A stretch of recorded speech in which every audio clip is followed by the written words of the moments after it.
Sir Geoffrey Clifton-Brown. Thank you, Madam Chair. It's a great pleasure to speak under your chairmanship. And I also, again, reiterate my congratulations to the Honourable Member for getting this important debate.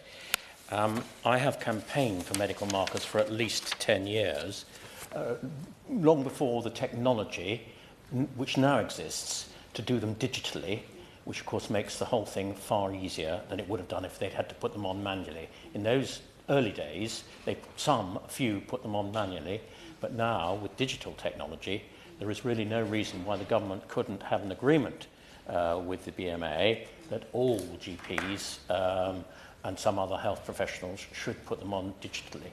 And just to add to what the Honourable Member said in her excellent speech, I am chair of the all-party group on shooting and conservation.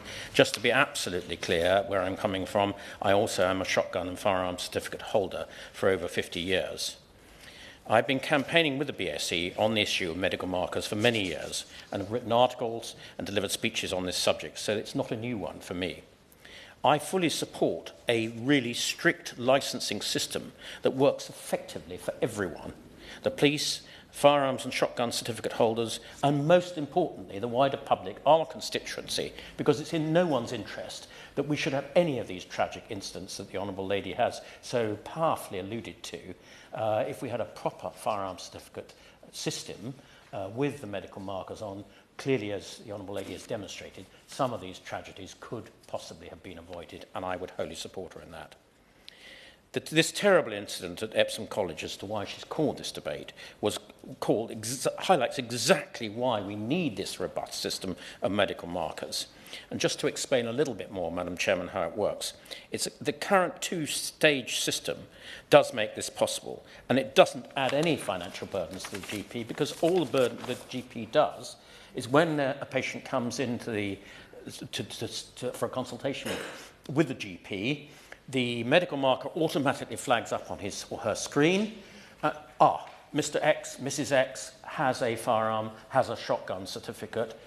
Now, what is it that they have come to see me about? And if it's a range of medical conditions, such as, for example, a propensity to wanting to commit suicide, manic depression, domestic violence, and a number of other of these sorts of medical conditions, it would automatically flag up in the GP's mind as to whether this person was a suitable person at that time to be holding either a firearm or a shotgun certificate. And then, having flagged it up in his mind, as the Honourable Lady has said, he would have a conversation with that. He or she, I use the pronouns both for a GP, would have a conversation with that person saying, I see you're a shotgun certificate holder. You tell me that you're feeling terrible and that you sometimes have feelings of wanting to commit suicide. Do you think at this particular time, and we're going to do our best to provide treatment for you, and it may be that in the future you could return to a normal position where you could hold a shotgun, but at this particular time, do you think you are a fit person to be holding that shotgun certificate? Now, one of two things then happens. Either if the patient is a belligerent sort of patient, he or she would say, well, of course I'm a fit person. The GP would then be in a position of saying, well, I'm very sorry, but I don't consider that you are, and I'm going to have to report your medical condition to the police. The more sensible conversation from a more rational person would be the other side of the coin. Doctor, I hear what you say. I think it is a concern. I will now take steps to either transfer these guns that I hold in my gun cabinet to a person who's got a certificate, or to a firearms dealer, or to the police, until such time as you and the local constabulary think it is fit for me to repossess those weapons. And that, Madam Speaker, and to the Minister, I would say is how it ought to work and would have saved a lot of these tragedies. I think that the government has a role here, as the Honourable Lady made clear. The lacuna in the system is that not all GPs currently operate a medical marker. And the Honourable Lady was quite right to put down a question. It would be really interesting to hear from the Minister this afternoon what percentage of GPs do actually operate a medical marker. And if he doesn't know, and his DHSC doesn't know, then I think they should take steps to send out an inquiry to all GPs to find out. And then I think he could begin to start to have a negotiation with the BMC and the GMA as to why and whether these doctors in their next contract that the government signs with them shouldn't operate this service. Because there are two reasons principally why doctors won't operate the medical marker, because it's actually very easy to do and it actually involves very little work. One is, as I said in my intervention to the Honourable Lady, is that they are concerned, and I think this is a widely held concern about people who won't put the medical marker on, that they are going to be regarded as the decision maker, and they don't want to be the decision maker because at the margin it will be quite difficult to decide whether that person should possess a shotgun or firearm or not. But that is not the case, as I made very clear in my intervention. It is the chief constable of a particular constabulary who granted that certificate that actually is the final decision maker. And indeed, of course, the normal appeal rights apply to the chief constable if he's made a decision that somebody's firearm should not be granted or that it should be revoked. Then the person who's affected has the right to appeal against that decision. So it's quite clear that the GP is the decision maker. And in that instance, I can't see any reason why the GPs would want to operate it.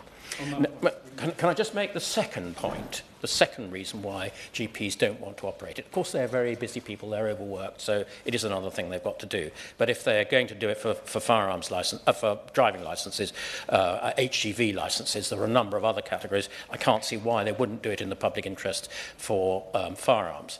The second situation, and here I declare that my sister was a GP. She was senior partner of a GP practice. One of her partners was a conscientious objector to people having guns. And she ended up by having to do all his casework to do with firearms. Now, again, I think even if a GP is a conscientious objector, they still ought to be interested in the public safety as an overall priority for their work. And I think, again, it would be reasonable to require them to actually just look at these mental notes and take account of whether that person's medical condition was suitable to hold a firearm. I happily give way to my honourable friend. I'm very grateful to my honourable friend for actually the really important points he's making, and he will know that in my capacity as the chairman of the British Shooting Sports Council that brings together 15 leading organisations within shooting sports, and also as a keen and enthusiastic shooter myself, I wholeheartedly agree with him, and I have yet to find anybody who disagrees with the points that are being made. But my honourable friend did make a point about the kind of the wider licensing regime, and part of this does speak to the licensing regime of firearms.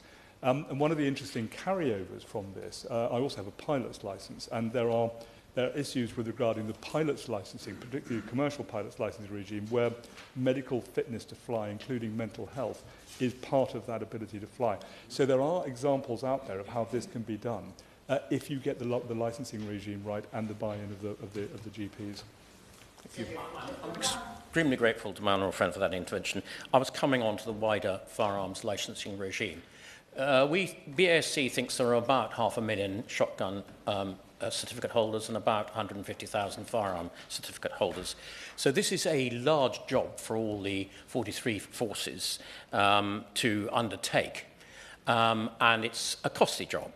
And there have recently been increases in the fees for these firearms and shotgun licenses, renewals and grants of 250%.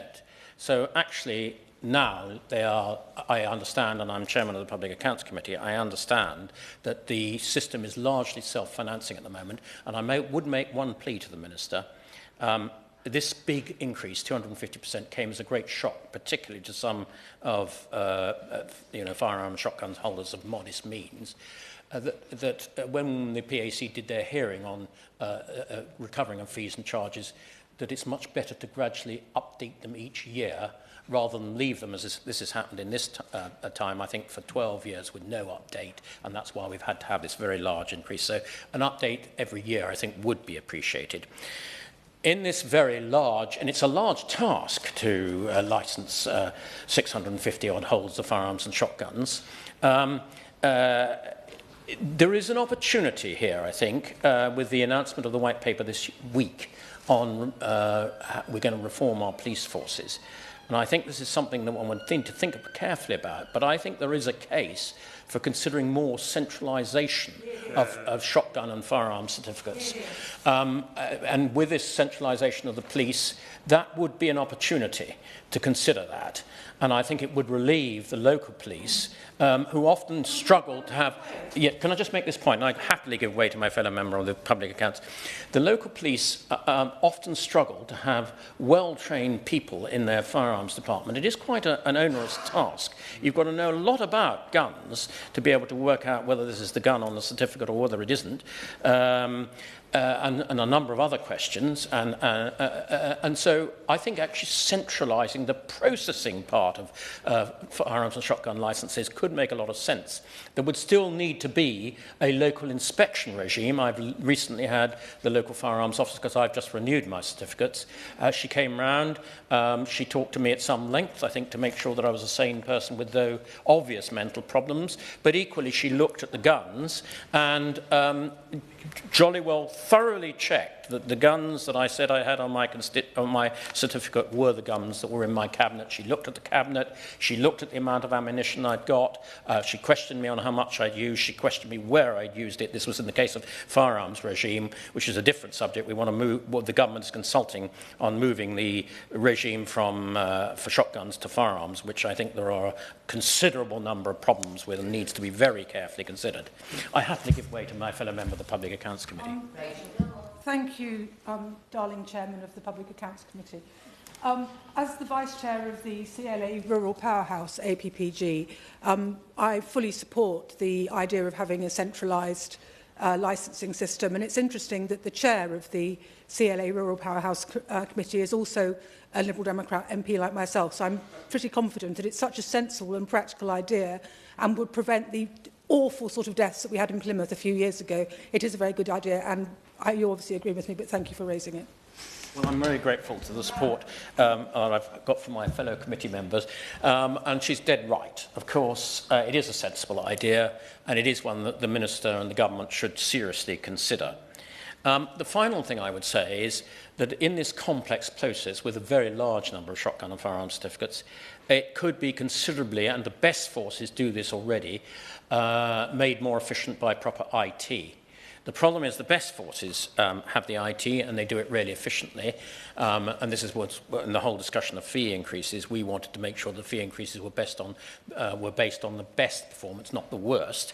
The worst really aren't geared up properly with this IT. Now, in the recent PAC hearing, as my honourable friend knows, we've just done a hearing on police productivity, which is out shortly. We found that a lot of forces, particularly the smaller forces, couldn't afford to upgrade their IT properly. And I think this is a really serious issue because, as we've been finding on the Public Accounts Committee, if you don't have properly upgraded IT, not only does it make processes like shotgun certificate licensing more expensive because it's more inefficient, you've got to do it manually, but it also makes that police force more liable for cyber attacks.